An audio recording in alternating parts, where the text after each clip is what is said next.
Why don't enough people in today's society take mental health seriously? Mental health has been neglected in the debate around health, human rights, and equality. There are negative stereotypes towards individuals with mental illness, and the shame society puts on these individuals makes them not seek the help that they need. People who categorize mental illnesses as excuses need to be educated. This stigma results from ignorance. Mental illness can be defined as health conditions involving changes in thinking, emotion, or behavior, or a combination of these. Mental illnesses are associated with distress and or problems functioning in society, work, or family activities, according to mentalhealth.gov. Anyone can be diagnosed with a mental illness, right?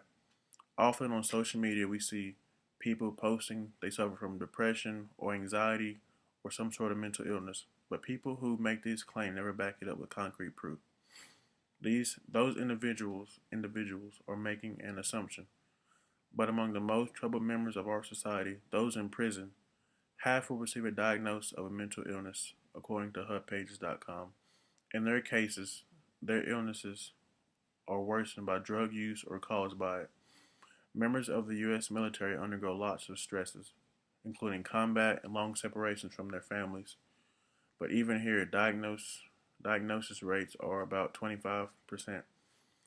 Clearly, rates of diagnosis will be lower among the general population, so no, everyone cannot be diagnosed with a mental disorder.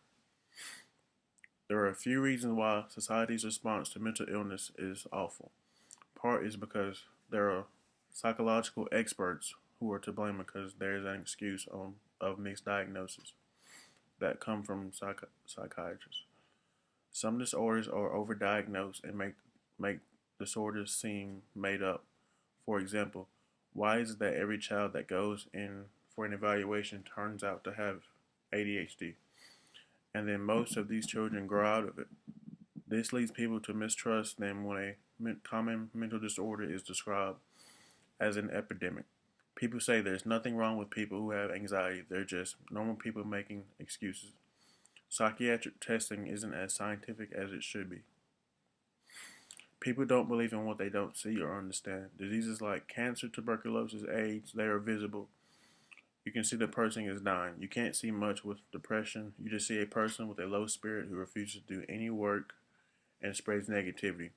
Or with anxiety, where the person seems like a coward who can't get things done.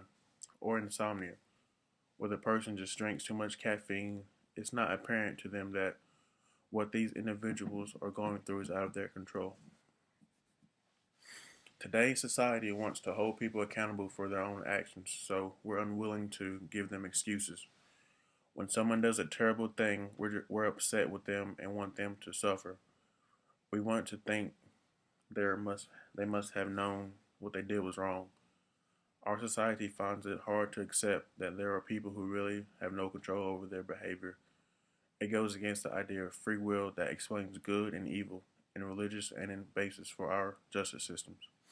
That and a lack of understanding of the experience of a person with a legitimate mental illness tend to be the cause of these cases of disbelief.